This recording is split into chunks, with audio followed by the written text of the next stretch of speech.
আসসালামু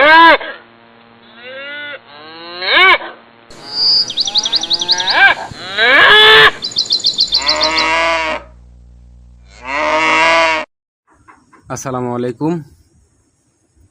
বিডিএফএফ ইউটিউব পরিবারের পক্ষ থেকে সবাইকে জানাই আন্তরিক শুভেচ্ছা অভিনন্দন। আমি আজকে আপনাদের কাছে একটা গুরুত্বপূর্ণ বিষয় শেয়ার করব। যারা দুধ খামারি, যারা ডেইরি ফার্ম করেন, তাদের জন্য বিশেষ করে এই ভিডিওটা।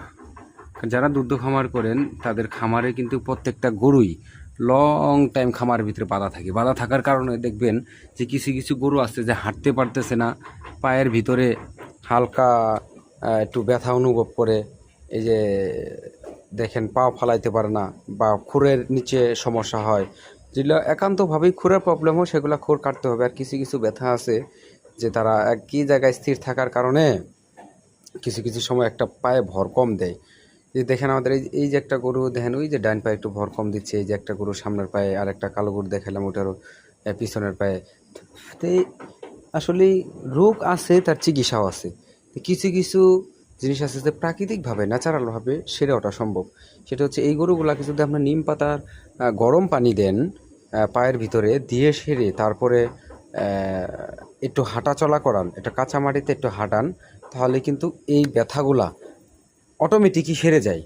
তারপরেও আপনার দেখা যাচ্ছে যদি না সারে, কিছু একটু ট্রিটমেন্ট দিতেই হবে, যেগুলো ট্রিটমেন্টের প্রয়োজন সেগুলো ট্রিটমেন্ট দিবেন। আর যতটুকু সম্ভব আপনারা প্রাকৃতিকভাবে এটাকে সারানো সম্ভব, সেক্ষেত্রে আপনারা কোনো পেন কিলার ইউজ করবেন না।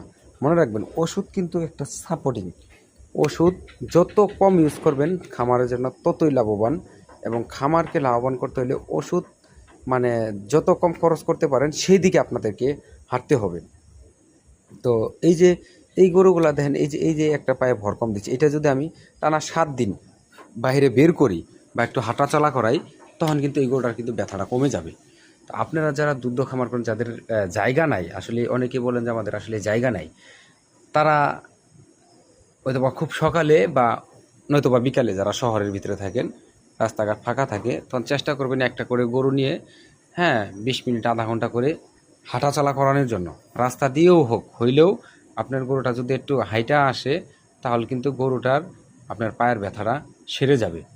আপনারা সবসময় খেয়াল রাখবেন যে ওষুধ কিন্তু এটার মানে সহজ সমাধান না। সহজ সমাধান হচ্ছে আপনার ন্যাচারালভাবে কিভাবে এটাকে নিরাময় করা যায়।